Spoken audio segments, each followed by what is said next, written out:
യേശുവിനാൽ ഏറ്റവും സ്നേഹിക്കപ്പെട്ടവരെ, പരിശുദ്ധമായ നോമ്പിന്റെ പരിസമാപ്തിയിലേക്ക് നാം കടന്നു വന്നിരിക്കുമ്പോൾ ഇന്ന് പ്രഭാതത്തിൽ നമ്മൾ ചിന്തിക്കാൻ പോകുന്ന വേദഭാഗം വിശുദ്ധ യോഹന്നാന്റെ സുവിശേഷം 1-ാം അധ്യായം 14 മുതൽ 18 വരെയുള്ള തിരുവചനങ്ങൾ. 1-ാം അധ്യായം 16-ാം തിരുവചനത്തിൽ നാം ഇപ്രകാരം വായിക്കുന്നു: അവന്റെ പൂർണ്ണതയിൽ നിന്ന് നാം എല്ലാം കൃപയ്ക്കുമേൽ കൃപ സ്വീകരിച്ചിരിക്കുന്നു. അവന്റെ പൂർണ്ണതയിൽ നിന്ന് നാം എല്ലാം കൃപയ്ക്കുമേൽ കൃപ സ്വീകരിച്ചിരിക്കുന്നു. എന്താണ് നാം സ്വീകരിച്ചിരിക്കുന്ന കൃപ?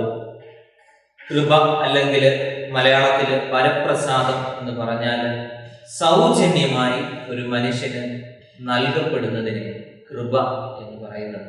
നമുക്ക് ഒരു യോഗ്യതയും ഇല്ലാതിരിക്കെ സൗജന്യമായി അതിരുകളില്ലാതെ ദൈവത്തിൽ നിന്ന് നമുക്ക് ലഭിക്കുന്നതാണ് കൃപ എന്ന് പറയുന്നത്.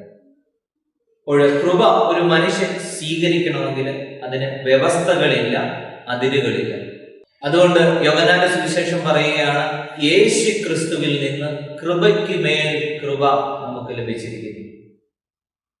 ഔദാര്യമായി, അളവില്ലാതെ, ഉടമ്പടികളില്ലാതെ ഒരു മനുഷ്യന് ദൈവം നൽകുന്നതാണ് കൃപ എന്ന് പറയുന്നത്. വിശുദ്ധ ഫ്രാൻസിസ് അസീസിയുടെ ജീവിതത്തിലെ ഒരു മുഹൂർത്തത്തിലേക്ക് നമ്മൾ കടന്നു പോവാം. ബ്രദർ ഫ്രാൻസിസിന്റെ ജീവിതത്തിന്റെ അവസാന കാലഘട്ടത്തിൽ അദ്ദേഹം ആശ്രമത്തിൽ നിന്ന് പുറത്താക്കപ്പെട്ട് വനത്തിന് നടുവിൽ ഒരു കുടില് കെട്ടി പാർക്കുന്ന സമയം. കണ്ണിന് തിമിരം ബാധിച്ച് ചികിത്സയിലായിരുന്ന അദ്ദേഹത്തെ ശുശ്രൂഷിച്ചിരുന്നത് ഫാദർ സിൽവസ്റ്റർ ആയിരുന്നു. നാട്ടു ചികിത്സ അറിയാമായിരുന്ന സിൽവസ്റ്റർ ഓരോ ദിവസവും ഫ്രാൻസിസിനെ ചികിത്സിക്കാൻ വേണ്ടി ഈ വനത്തിനുള്ളിൽ അദ്ദേഹം താമസിച്ചിരുന്ന കുടിലേക്ക് കടന്നു ചെല്ലുകയായിരുന്നു. ഒരിക്കൽ ഫാദർ സിൽവസ്റ്റർ ബ്രദർ ഫ്രാൻസിസിനോട് ചോദിക്കുകയാണ്, ക്ലാരയും സഹോദരിമാരും കാണണമെന്ന് ആവശ്യപ്പെട്ടിരിക്കുന്നു. അപ്പോൾ ബ്രദർ ഫ്രാൻസിസ് സിൽവസ്റ്ററോട് ചോദിക്കുകയാണ്, ഞാൻ പോകണമെന്ന്.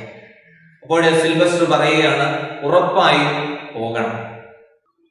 ബ്രദർ ഫ്രാൻസിസ് സിൽവസ്റ്ററോട് പറയുകയാണ്, ഇവിടെ മുതൽ ക്ലാരയുടെ ഭവനം വരെയുള്ള വഴികളിലെല്ലാം വെള്ളപ്പൂക്കൾ നിറയുമ്പോൾ ഞാൻ ക്ലാരയെ കാണുവാനായിട്ട് പോകും. ഇറ്റലിയിലെ ഒരു ഡിസംബർ മാസത്തിലാണ് ഫ്രാൻസിസ് ഈ മറുപടി പറഞ്ഞത്. പൂ പോയിട്ട് ഒരു ഇല പോലും ചെടികളിൽ കാണാത്ത ഒരു സമയം. ഉടൻ തന്നെ ബ്രദർ ലിയോയെ വിളിച്ചിട്ട് പുറത്തേക്ക് പോയി നോക്കുവാനായിട്ട് ഫ്രാൻസിസ് പറഞ്ഞു. ഉടൻ തന്നെ ബ്രദർ ലിയോ പുറത്തേക്ക് പോയി നോക്കുമ്പോൾ വഴികളിലും കയ്യാലകളിലും ഓടകളിലും വെള്ളപ്പൂക്കൾ നിറഞ്ഞു നിൽക്കുന്ന ഒരു വലിയ കാഴ്ച ഈ ബ്രദർ ലിയോ കാണുകയും, അത്ഭുതം കണ്ട ലിയോ മുട്ടുകൾ കുത്തി ദൈവത്തിന് നന്ദി പറഞ്ഞ് ഇരു കൈകളിലും പൂക്കൾ നിറച്ച് തിരികെ മടങ്ങി വന്ന് ഫ്രാൻസിസിന്റെ പാദത്തിങ്കൽ സമർപ്പിച്ച് ദൈവത്തിന് ഒരിക്കൽ കൂടി നന്ദി പറഞ്ഞു. ഫാദർ സിൽവസ്റ്റർ ഈ കാഴ്ച കണ്ടത് ഫ്രാൻസിസിന്റെ മുമ്പിൽ മുട്ടുകൾ കുത്തി തന്റെ ജീവിതത്തിൽ വന്ന വിശ്വാസ വ്യതിചലനത്തെ ഓർത്ത് മാപ്പ് പറയുന്ന ഒരു കാഴ്ച നമ്മൾ അവിടെ കണ്ടുമുട്ടുന്നു. ബ്രദർ ഫ്രാൻസിസ് സിൽവസ്റ്ററോട് പറയുകയാണ്, എല്ലാം അത്ഭുതമാണ്.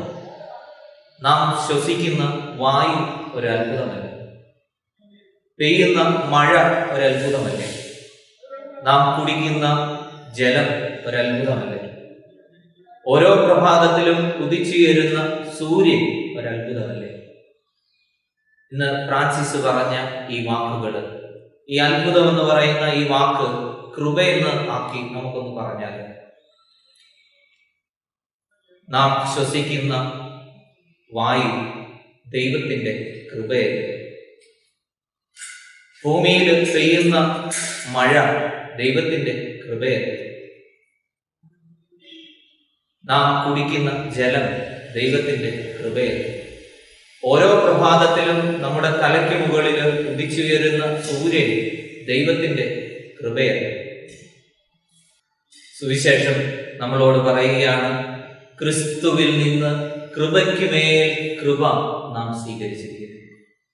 ക്രിസ്തുവിൽ നിന്ന് നാം എല്ലാം കൃപയ്ക്ക് മേൽ കൃപ സ്വീകരിച്ചിരിക്കുന്നു.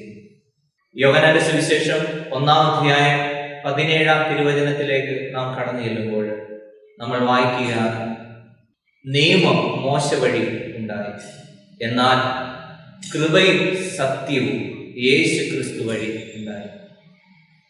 നിയമം മോശ വഴിയും കൃപയും സത്യവും യേശു ക്രിസ്തു വഴി ഉണ്ടായി.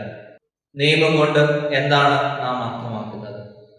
എല്ലാ മതാനുഷ്ഠാനങ്ങളുടെയും പ്രതീകമാണ് നിയമം. ഒരു കാലഘട്ടത്തിൽ രക്ഷയ്ക്കും നിത്യജീവനുമായിട്ടുള്ള മാർഗമായിട്ടാണ് തോറ അല്ലെങ്കിൽ നിയമം നൽകപ്പെട്ടിരുന്നത്. സുവിശേഷം പറയുന്നു, നിയമം മോശ വഴി നൽകപ്പെട്ടു, എന്നാൽ അവയ്ക്കും മുകളിലായിട്ട് കൃപ നൽകപ്പെട്ടിരിക്കുന്നു.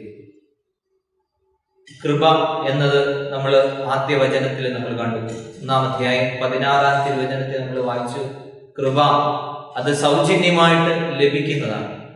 അത് ദൈവത്തിന്റെ ദാനമാണ്, ഔദാര്യമാണ്. അതിരുകളില്ലാതെ, അതിർവരമ്പുകളില്ലാതെ ദൈവം ഒരു മനുഷ്യന് നൽകുന്നതാണ് കൃപ എന്ന് പറയുന്നത്.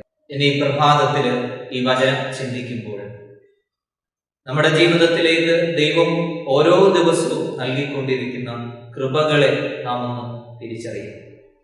ഈ വചനം കേൾക്കുമ്പോൾ നമ്മൾ ചിന്തിക്കണം, നാം യഥാർത്ഥത്തില് നിയമത്തിന്റെ മനുഷ്യരാണ് അതോ കൃപയുടെ മനുഷ്യരാണ്?